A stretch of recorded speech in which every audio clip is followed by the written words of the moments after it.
खुलुमबाय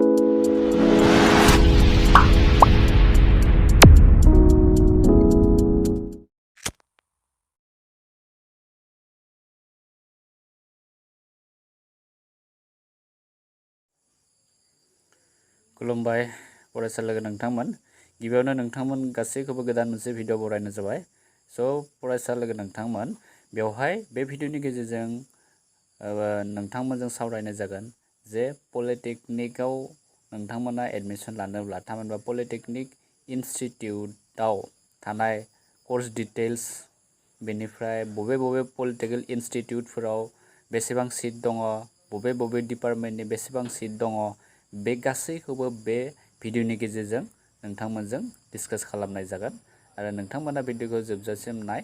बेनिफ्राय बेवहाय इनफरमेशन ब्र'शियर दा बेवहाय इनफरमेशन ब्र'शियराव नोंथांमोना पलिटेकनिक इनस्टिट्यूटनि फुल इनफरमेशनफोरखौ बेवहाय मोननो हागोन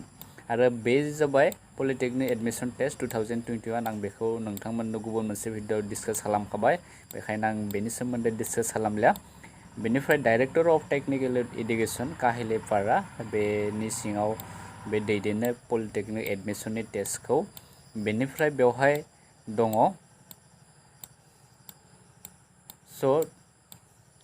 बेनिफ्राय टेबल अफ कन्टेन्ट बे जाबाय इनफरमेशन ब्र'शियरनि आं PDF खौ डाउनलड खालामदोंमोन बेनिफ्राय दा बेसिक इनफरमेशन दङ दा गोबां फरायसा बिथांमोनानो पलिटेकनिक्सनि ओंथिया मा बेखौ बुजियाबो जानो हागौ बेखायनो बेवहाय इन्ट्रोडक्शन बेवहाय होनाय जादों जे पलिटेकनिक्सआ मोनसे अफार जाय 3 इयार्सनि डिप्ल'मा कोर्स होनाय जायो बे पलिटेकनिकनि सिङाव बे जाबाय 3 इयार्सनि diploma course in engineering and technology जायफोर फरायसा बिथांमोना थाखो 10 पास जाबाय बिथांमोना जुदि थाखो 10 पास जानायनि उनाव diploma in engineering course and टेक्न'लजिखौ जुदि लानो गोसो दङ बिथांमोना पलिटेकनिकनि आन्डाराव बे 3 इयार्सनि डिप्ल'मा कोर्सखौ लानो हायो आरो बेनि मिनिमाम इलिजिबिलिटिया जाबाय HSLC एबा मेट्रिक पास जानो नांगोन गुबुन फारसेथिं बे मोनसे मडार्न अफिस मेनेजमेन्ट बे जाबाय अनलि फर गार्ल्स स्टुडेन्टनि थाखाय बेबो मोनसे कोर्स आरो बे मडार्न अफिस मेनेजमेन्ट बे गार्ल्सफोरनि थाखायल' बेखौ सासे फरायसाया हायर सेकेन्डारि थामहिनबा HSLC पास जाखांनायनि उनाव बेखौ फरायनो हागोन आरो बे जाबाय पलिटेकनिकनि आन्डारावनो बेबो जायो मडार्न अफिस मेनेजमेन्ट आरो बेयाव अनलि गार्ल्स फरायसुलिफोराल'सो हागोन गुबुन फारसेथिं बेफोरखौ आं एसेबां डिटेल्स बुंथ'लिया बेनिफ्राय दा पलिटेकनिक्स आसामाव मोनबेसे पलिटेकनिक इनस्टिट्यूटफोर दङ बेनि बागै आं नोंथांमोनजों डिस्कास खालामनो लुबैदों बेवहाय दासिम आसामाव गासै 26 स्टेट पलिटेकनिक्स दङ बेनि अनगायैबो आरो गंसे गभर्नमेन्ट अफ इन्डिया इनस्टिट्यूट बेबायदि पलिटेकनिक मोनसे इनस्टिट्यूट दङ शिबसागराव दङ गासै 27 दङ दा स्टेट पलिटेकनिक्सफोरा बेवहाय होनाय दङ पलिटेकनिक्स आरो लकेशनफोरा होनाय दङ गिबियावनो आसाम इन्जिनियारिं इनस्टिट्यूट बेफोर गासैबो पलिटेकनिक इनस्टिट्यूट आसाम इन्जिनियारिं इनस्टिट्यूटआ सानमारि गुवाहाटीयाव दङ बे पद्मश्री चन्द्र प्रभा सैक्यानिक गार्ल्स पलिटेकनिक बे जाबाय बामोनि मिडियाम गुवाहाटीयाव दङ आसाम टेक्सटाइल इनस्टिट्यूट आम्बारि गुवाहाटीयाव दङ नगाव पलिटेकनिक नगाव दङ His Royal Highness the Prince of Wales Institute of Engineering and Technology बे जाबाय जरहाटआव दङ डिब्रुगड़ पलिटेकनिकआ जाबाय लाहौवाल डिब्रुगड़आव दङ सिलचर पलिटेकनिकआ जाबाय मेहेरपुर सिलचराव दङ बङाइगाव पलिटेकनिकआ बङाइगाव दङ रेसिडेन्सियेल गार्ल्स पलिटेकनिक गलाघाटआव दङ डिफु पलिटेकनिक बे जाबाय डिफुआव दङ बाक्सा पलिटेकनिकआ जाबाय बेलगुरि फोथार बाक्सा बेयाव दङ बेनिफ्राय बरपेटा पलिटेकनिकआ जाबाय बरपेटायाव दङ धेमाजि पलिटेकनिक सिमेन्ट सापरियाव दङ करिमगंज पलिटेकनिक बे जाबाय माइजग्रामाव दङ लखिमपुर पलिटेकनिक बिहुपुरियाव दङ गलाघाट पलिटेकनिकआ जाबाय फुकुराटिं गलाघाट बेवहाय दङ गवालपारा पलिटेकनिक गवालपारायाव दङ नलबारि पलिटेकनिक सानकुसियाव दङ नलबारि बेनिफ्राय कामरुप पलिटेकनिक बे बायहाटा सारियालि कामरुपआव दङ शिबसागर पलिटेकनिक डेम'आव दङ सनितपुर पलिटेकनिक ढेकियाजुलियाव दङ मरिगाव पलिटेकनिक मरिगावआव दङ उदालगुरि पलिटेकनिक भेरगावआव दङ तिनिसुकिया पलिटेकनिक माकुमाव दङ चिरां पलिटेकनिक बिजनियाव दङ गुबुन फारसेथिं बे जाबाय 26 नाम्बाराव जोबथा पलिटेकनिक बे जाबाय हाइलाकान्दि पलिटेकनिक बे जाबाय काटिलि सेरायाव दङ स' बेफोर जाबाय मोन 26 बे जाबाय स्टेट पलिटेकनिक गभर्नमेन्ट पलिटेकनिक बेफोराव नोंथांमोना एडमिशन लानो हागोन स' एडमिशन लानो थाखाय नोंथांमोना गिबियावनो पेड एग्जामखौ होनो नांगोन स' पेड एग्जामखौ क्वालिफाइ जाब्लासो बेफोर इनस्टिट्यूटआव नोंथांमोना डिप्ल'मा इन इन्जिनियारिं कर्सखौ लानो हागोन बेनिफ्राय दा बेफोर इनस्टिट्यूटआव मोनबेसे कर्सफोर दङ एबा मा इन्जिनियारिं कर्सफोरखौ होनाय जायो बेनिफ्राय बेसेबां सिट दङ बेखौ आं नोंथांमोनजों डिसकास खालामनोसै बेनिफ्राय बेवहाय course offer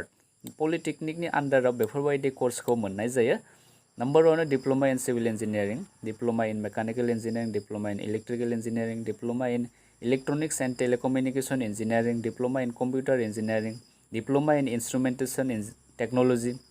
diploma in chemical engineering diploma in textile technology diploma in agriculture engineering diploma in architectural assistantship diploma in textile design diploma in mechanical auto engineering diploma in biomedical engineering diploma in printing technology diploma in industrial and production engineering diploma in fashion technology diploma in garment technology diploma in medical electronics diploma in food processing technology diploma in mining electronics बेफोर गासैबो पलिटेकनिकनि सिङाव थानाय diploma course बेखौ नोंथांमोना जाय जेराव गोसो दङ बे कोर्सखौ नोंथांमोना बेखौ लानानै फरायनो हायो आरो बेखौ फरायखांनायनि उनावबो नोंथांमोना हायार स्टाडि गोजौ सोलोंथाइ लानोबा बेफोरनि थाखाय एग्जाम जाबावो बे एग्जामखौ होनानै नोंथांमोना गोजौ सोलोंथाइ जायखौ बुंनाय जायो बीटेक बे बीटेकआव एडमिशन लानो हागोन स' बे बीटेकआव एडमिशन लानोबा बिदिनो एक्सट्रा एग्जाम पाथियो बेयाव क्वालिफाइ जायोब्ला नोंथांमोना बीटेकआव लानो हागोन बेनिफ्राय बेवहाय modern office मेनेजमेन्टआ only four girls student बेनिफ्राय दा बे पलिटेकनिक इनस्टिट्यूटफोराव बबे डिपार्टमेन्टआव मोनबेसे सिट दङ दा गिबियावनो बेवहाय नोंथांमोना नुनो मोनदों बे आसाम इन्जिनियारिं इनस्टिट्यूट गुवाहाटीआव गिबियावनो सिभिल इन्जिनियारिंआव गासै 90 इनटेक केपासिटी दङ 90टा सिट दङ बेवहाय इलेक्ट्रिकल इन्जिनियारिं बेवहाय जाबाय 40 दङ मेकानिकल इन्जिनियारिंआव 40 सिट दङ थामहिनबा स्टुडेन्टफोरनि बे जाबाय इनटेक केपासिटी बेसेबां नोंथांमोना 90नि बारा बेवहाय लानो हानाय नङा बे जाबाय सिभिल इन्जिनियारिं डिपार्टमेन्टआव 90 थागोन इलेक्ट्रिकल इन्जिनियारिंआव 40 बेबायदि थिग बिदिनो इलेक्ट्रनिक्स एन्ड टेलिकम्युनिकेशनाव 40 दङ कम्पिउटार इन्जिनियारिंआव 40 केमिकल इन्जिनियारिं दङ 35 गासै बे आसाम इन्जिनियारिं इनस्टिट्यूटआव गासै टोटेल इनटेक केपासिटीया जाबाय 285 बेनिफ्राय बे नगाव पलिटेकनिक नगावआव जाबाय सिभिल इन्जिनियारिंआव गासै 60 सिट दङ इलेक्ट्रिकल इन्जिनियारिंआव 40 मेकानिकल इन्जिनियारिंआव 40 कम्पिउटार इन्जिनियारिंआव जाबाय 30 गासै टोटेल केपासिटीया दङ 170 बेनिफ्राय HRH दा अले जरहाटआव दङ सिभिल इन्जिनियारिं 60 केपासिटी दङ इलेक्ट्रिकल इन्जिनियारिंआव 40 दङ मेकानिकल इन्जिनियारिंआव 40 इलेक्ट्रनिक्स एन्ड टेलिकम्युनिकेशन इन्जिनियारिंआव 40 सिट दङ मेकानिकल अटोमोबाइल इन्जिनियारिंआव 30 सिट दङ instrumentation technology 30 agriculture engineering 20 total जाबाय 260 केपासिटी दङ बेनिफ्राय नेक्स्ट 4 नाम्बाराव फैबाय डिब्रुगढ़ पलिटेकनिक डिब्रुगढ़आव दङ बेवहाय जाबाय सिभिल इन्जिनियारिंआ जाबाय 60 इलेक्ट्रिकल इन्जिनियारिंआ जाबाय 40 मेकानिकल इन्जिनियारिंआ 40 गासै 140 सिट दङ थिग बिदिनो सिलचर पलिटेकनिक सिलचराव बिदिनो सिभिल इन्जिनियारिंआ 90 सिट दङ इलेक्ट्रिकल इन्जिनियारिंआ 40 दङ मेकानिकल इन्जिनियारिंआ 50 इलेक्ट्रनिक्स एन्ड टेलिकम्युनिकेशन इन्जिनियारिंआ 40 गासै बे सिलचर पलिटेकनिकनि आन्डाराव 220 सिट दङ बेनिफ्राय बङाइगाव पलिटेकनिकआव सिभिल इन्जिनियारिंआ 60 दङ इलेक्ट्रिकल इन्जिनियारिंआ 30 दङ मेकानिकल अटोमोबाइल इन्जिनियारिं गासै 30 गासै बेवहाय टोटेल केपासिटीया दङ 120 आसाम टेक्सटाइल इन्स्टिट्यूट गुवाहाटी बेवहाय टेक्सटाइल टेक्नोलॉजीआव 30 दङ फेशन टेक्नोलॉजीआव 20 गारमेंट टेक्नोलॉजीआव बे 20 गासै टोटेल केपासिटीया दङ 70 बेनिफ्राय PCPS girls polytechnic Guwahati civil इन्जिनियारिंआ 40 कम्पिउटार इन्जिनियारिं 40 आर्किटेक्चरल असिस्टेंटशिप बे जाबाय 40 मडार्न अफिस मेनेजमेंट बे जाबाय 40 गासै केपासिटीया दङ 160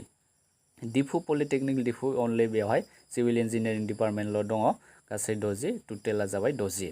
बेनिफ्राय रेसिडेन्शियल गर्ल्स पलिटेकनिक गलाघाट बेवहाय जाबाय टेक्सटाइल डिजाइन दङ 30 इलेक्ट्रनिक्स एन्ड टेलिकम्युनिकेशन इन्जिनियारिं बे जाबाय 30 टोटेला जाबाय 60 बाक्सा पलिटेकनिकआव बाक्सा सिभिल इन्जिनियारिंनि कोर्स दङ आरो बेनि इन्टेक केपासिटिया जाबाय 60 मेकानिकेल इन्जिनियारिं दङ 60 केमिकेल इन्जिनियारिं 60 गासै टोटेल इन्टेक केपासिटिया जाबाय 180 थिग बिदिनो बरपेटा पलिटेकनिक बरपेटायाव दङ सिभिल इन्जिनियारिं बे 60 मेकानिकेल इन्जिनियारिं 60 बाय'मेडिकेल इन्जिनियारिं 60 टोटेला जाबाय 180 धेमाजि पलिटेकनिक धेमाजि सिभिल इन्जिनियारिंआ 60 दङ मेकानिकेल इन्जिनियारिं 60 इलेक्ट्रिकेल इन्जिनियारिं 60 टोटेला जाबाय 180 लखिमपुर पलिटेकनिकआव बिहुपुरिया बे जाबाय सिभिल इन्जिनियारिंआ 60 दङ mechanical engineering 60 mechanical chemical engineering 60 टोटेला जाबाय 180 बिदिनो करिमगंज पलिटेकनिकआव करिमगंजआव दङ सिभिल इन्जिनियारिंआ 60 electrical engineering 60 industrial and production engineering 60 गासै इन्टेक केपासिटिया जाबाय 180 गलाघाट पलिटेकनिकआव दङ सिभिल इन्जिनियारिंआ गासै 60 मेकानिकेल इन्जिनियारिं 60 बाय'मेडिकेल इन्जिनियारिं 60 गासै 180 गवालपारा पलिटेकनिकआव दङ सिभिल इन्जिनियारिंआ 60 मेकानिकेल इन्जिनियारिं 60 इलेक्ट्रिकेल इन्जिनियारिं 60 गासै केपासिटिया दङ 180 बेनिफ्राय नलबारि पलिटेकनिकआव दङ इलेक्ट्रिकेल इन्जिनियारिंआ 60 कम्पिउटार इन्जिनियारिं दङ 60 प्रिन्टिं टेक्न'लजि 60 टोटेला जाबाय 180 बेनिफ्राय नेक्स्टआव फैबाय कामरुप पलिटेकनिक बायहाटा सारिआलियाव दङ बेयो आरो बेयाव थानाय इलेक्ट्रिकेल इन्जिनियारिंनि सिटआ total 60 electronic and telecommunication engineering 60 mechanical automobile engineering 60 गासै टोटेल इन्टेक केपासिटिया जाबाय 180 शिबसागर पलिटेकनिकआव सिभिल इन्जिनियारिंआ गासै 60 दङ मेकानिकेल इन्जिनियारिं 60 इलेक्ट्रिकेल इन्जिनियारिं 60 गासै इन्टेक केपासिटिया जाबाय 180 सनितपुर पलिटेकनिक सिभिल इन्जिनियारिंआ दङ 60 मेकानिकेल इन्जिनियारिं 60 इलेक्ट्रिकेल इन्जिनियारिं 60 गासै 180 इन्टेक केपासिटि दं बेनिफ्राय Morigaon polytechnic Morigaon civil engineering गासै 60 electrical engineering 60 medical engineering electronics बे जाबाय 60 गासै इन्टेक केपासिटिया जाबाय 180 गुबुन फारसेथिं तिनिसुकिया पलिटेकनिक बे जाबाय सिभिल इन्जिनियारिंआव गासै 60 दङ मेकानिकेल इन्जिनियारिं 60 माइनिं इन्जिनियारिं 60 गासै टोटेल इन्टेक केपासिटिया जाबाय 180